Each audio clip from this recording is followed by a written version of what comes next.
Namaste, the audience. Welcome to this brand new episode of our program Guest in Town. It's me, your host Rohan Shrestha, and today we will be discussing on the issue of remittance. For this, we have our guest of our town, Mr. Sheshagiri Malliah, and he is the MoneyGram's Regional Director for South Asia. Let me welcome him. Welcome, sir. Welcome to Nepal. Welcome to Himalaya Television. Thank you very much. Thank you for, meeting with me today. I truly appreciate.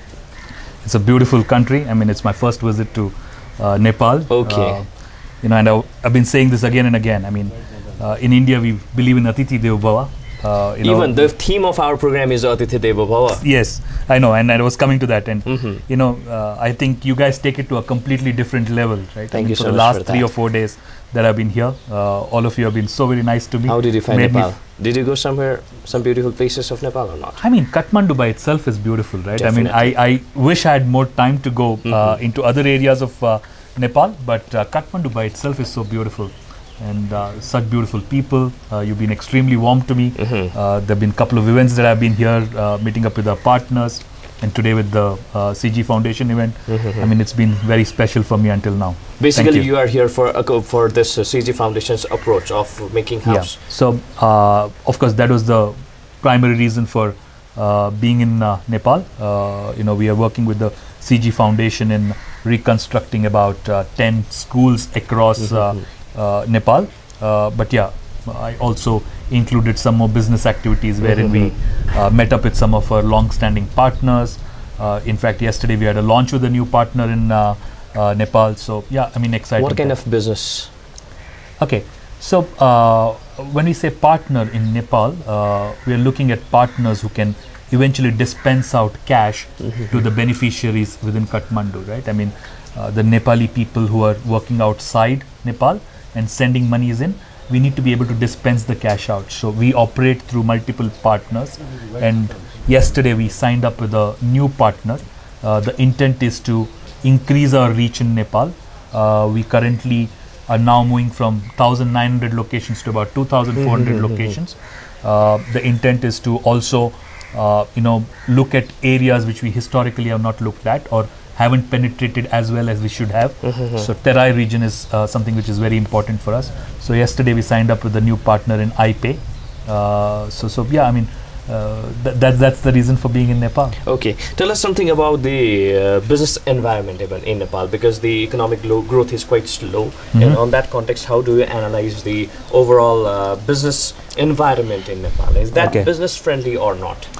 Okay, so business environment for a remittance company like ours, I mean, it's a fantastic opportunity, right? I mean, for a country where 30% of your GDP, I mean 29 to be precise, is coming from remittance, it's a very, very important market for any remittance company, and very much for MoneyGram. 29%, right? That's significant. We know how much remittance means to the economy of Nepal, and we know how much it means to the people of Nepal. And as a company, we certainly want to partner and help make the remittance services easier, smoother, faster for the Nepalese. What about in India? How do you analyze the overall remittance scenario in India? So South Asia as a region, I mean, when I say South Asia, I'm talking about India, Nepal, please Bangladesh. give a comparative description among those countries as well, since you have been looking after this South Asian region. Absolutely. So certainly South Asia as a region put together is a very important region for remittance, right? I mean, it's the largest receive corridor across the world. I mean, monies come into South Asia. I mean, monies don't go out, monies come in. India is the largest receive market in the world. Receive market in the world.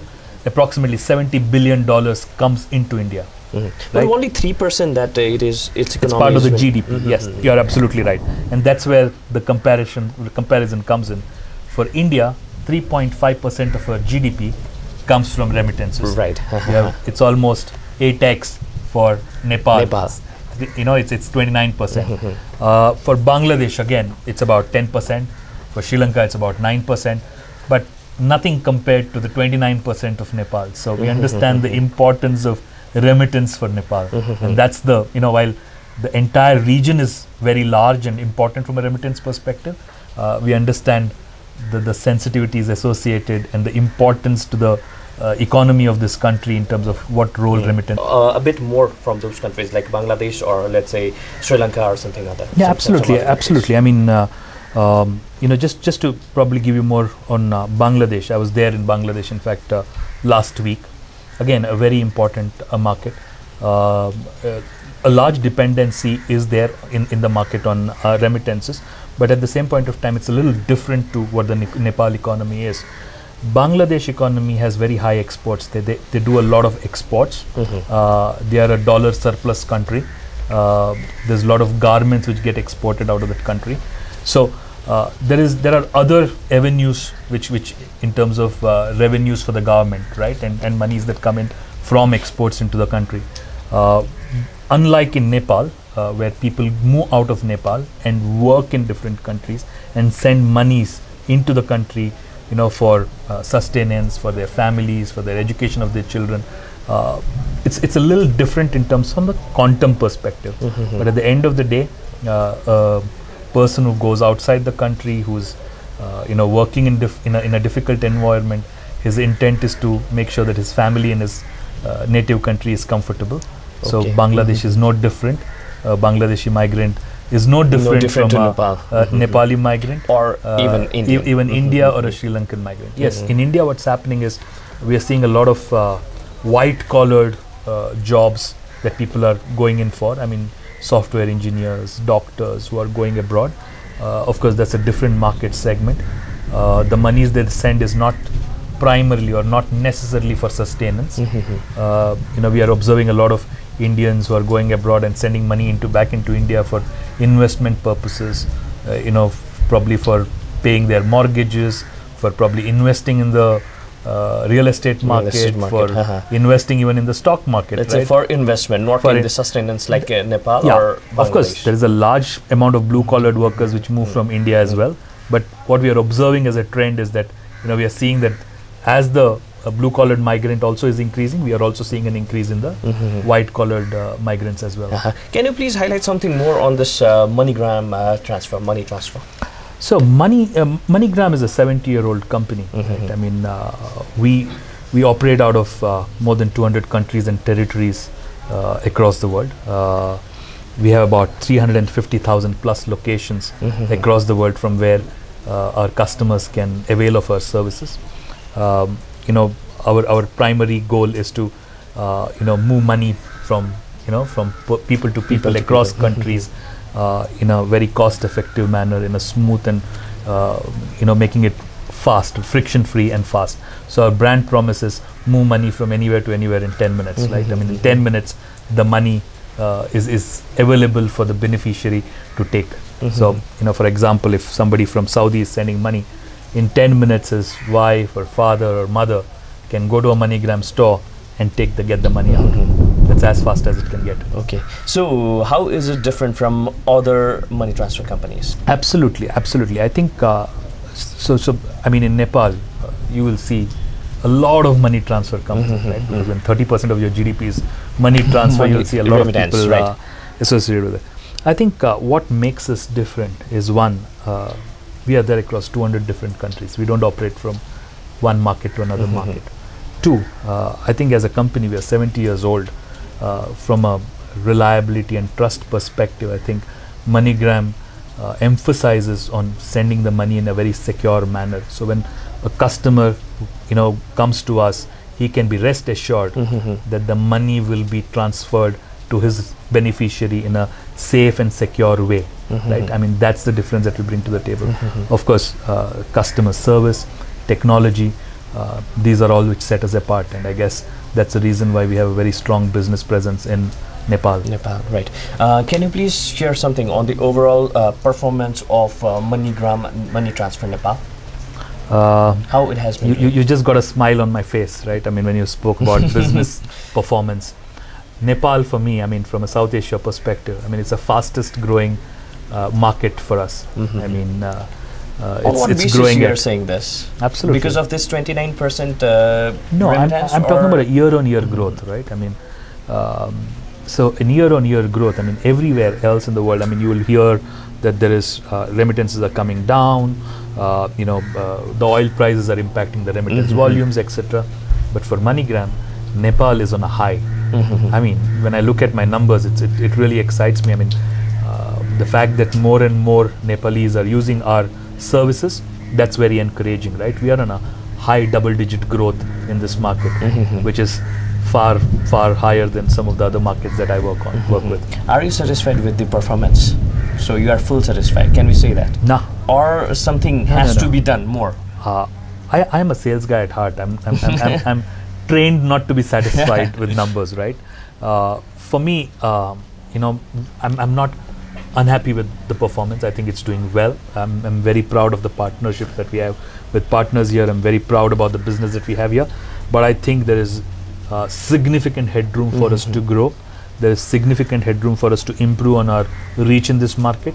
And that's what keeps me going in this market, right? I mean, that keeps us going on our investment plans, what we want to do, the partnerships that we want to build in this market. I think there's significant. Okay. Do you think that you have been able to reach to every nooks and corners of rural Nepal or not? Or honestly, what has hand to on be my done? heart, I don't think so. Right? I think we are good, but we are not as good as we should be. Right? For a brand like MoneyGram, I think there's much more that we can do, especially in the Terai region.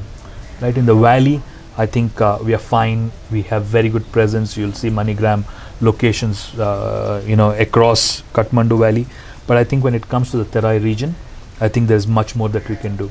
And that's one of the reasons why we signed up with a partner yesterday in iPay, because we believe that they will help us take MoneyGram to our customers, into the Terai region. Right? We'll continue to build those such kind of partnerships. I mean, we are exploring opportunities to see how can we make MoneyGram go closer to our beneficiaries. We want it to be the easiest, most preferred brand for our receivers. We want our receivers here to tell the senders from the other countries to send money via MoneyGram because the service is good, the reach is excellent, it's right next door that I'll be able to go and collect my money, and they are a safe and secure way. So what about in urban Nepal, like Kathmandu or Pokhara? We have very good presence out here. I mean, our presence is excellent. Will we grow? Yes, we will grow, right? But focus is on the Terai region.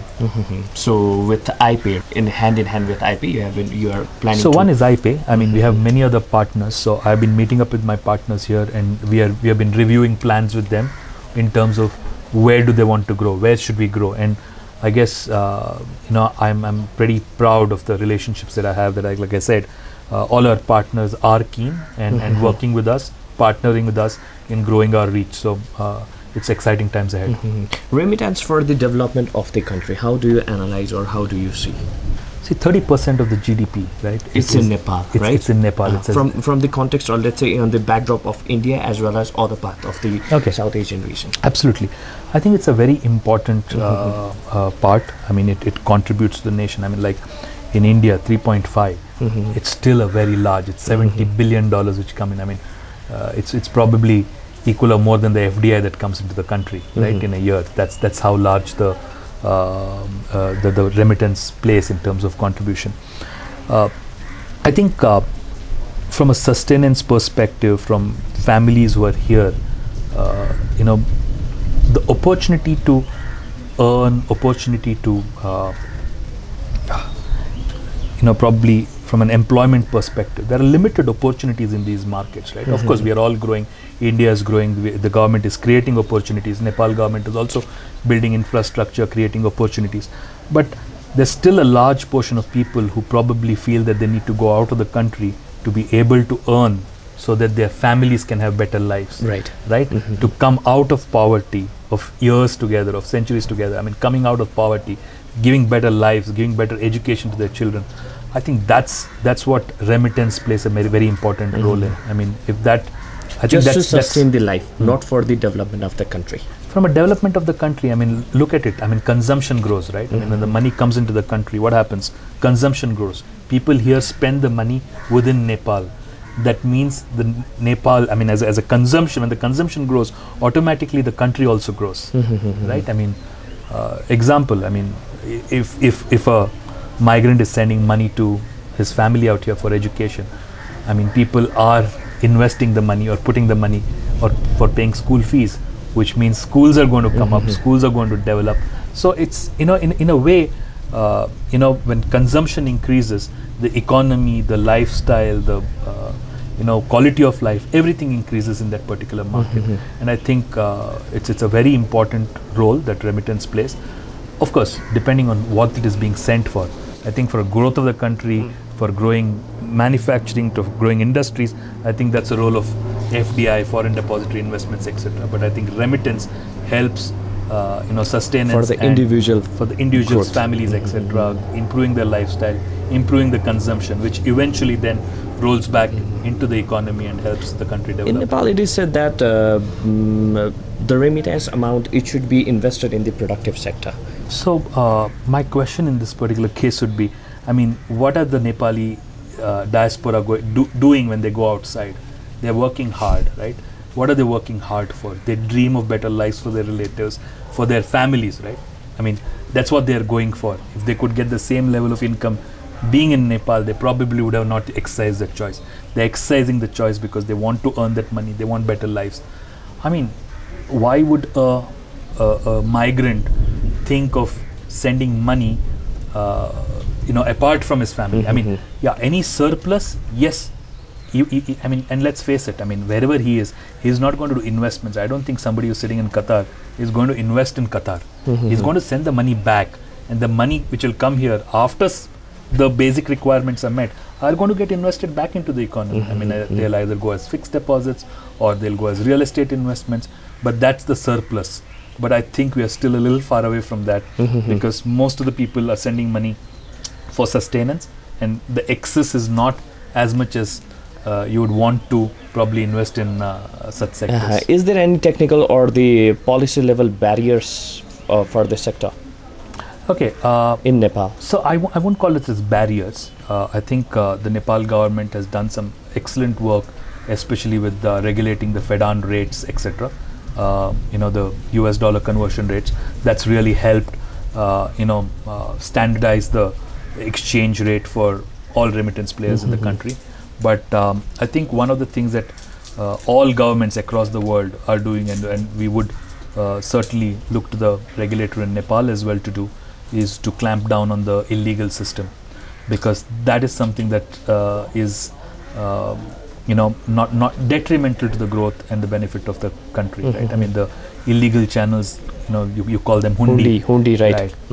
I mean, we would like to see the government do more in clamping down on the unregulated illegal channels of money being brought into the country. So government should keep eye on it. Absolutely. Don't you think that Nepal government has been able to do something to eradicate this kind of Absolutely. My partners tell me that there has been a lot of clamp down, and there is actions which have been initiated, but that's an ongoing process, right? That's an ongoing process for all countries, and especially given the the challenges that are being faced. I mean, in terms of money laundering, funding for terrorism, etc. Right. These illegal channels don't have checks and balances. I mean, you don't even need to tell who you are before you remit monies. Right? There's no KYC. You don't know who is sending money to who, right?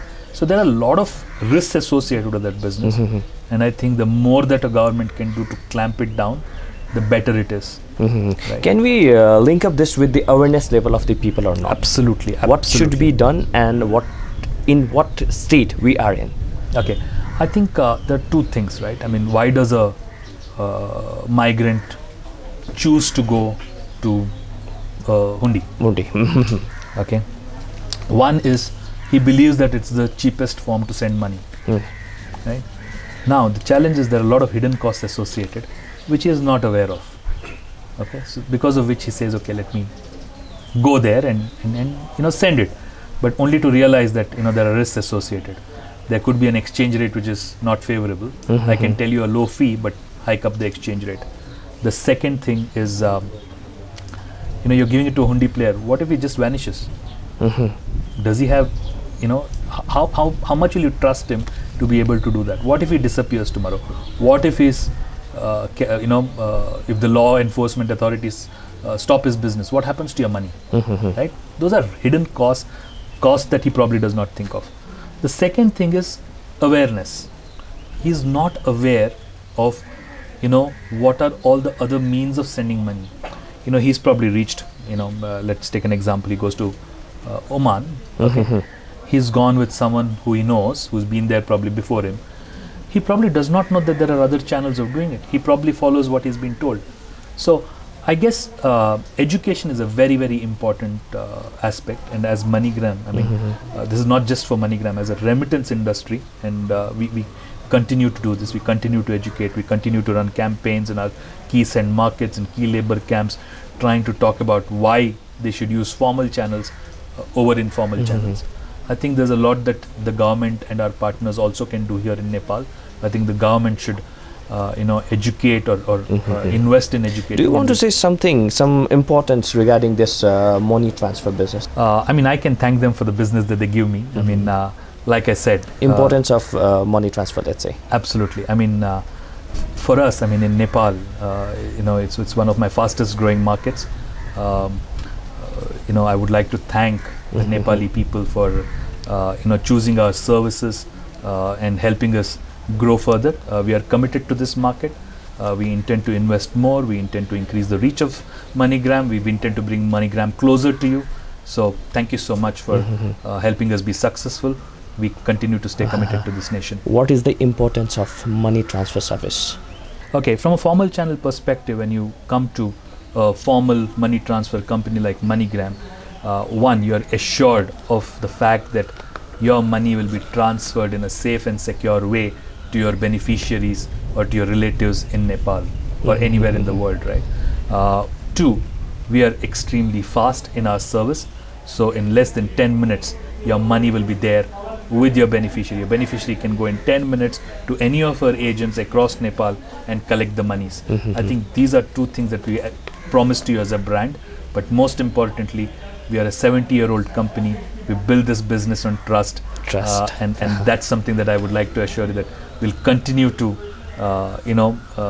be your partner of choice, and we look forward to working with the Nepali diaspora across the world. Thank you so much, Malliah, sir, for your time and your valuable opinion. Thank you so much. You've been extremely nice. Thank you so much. Thanks to you as well, the audience, for your time. Please do stay with us for more news and entertainment packages. Keep watching Himalaya Television. Namaste.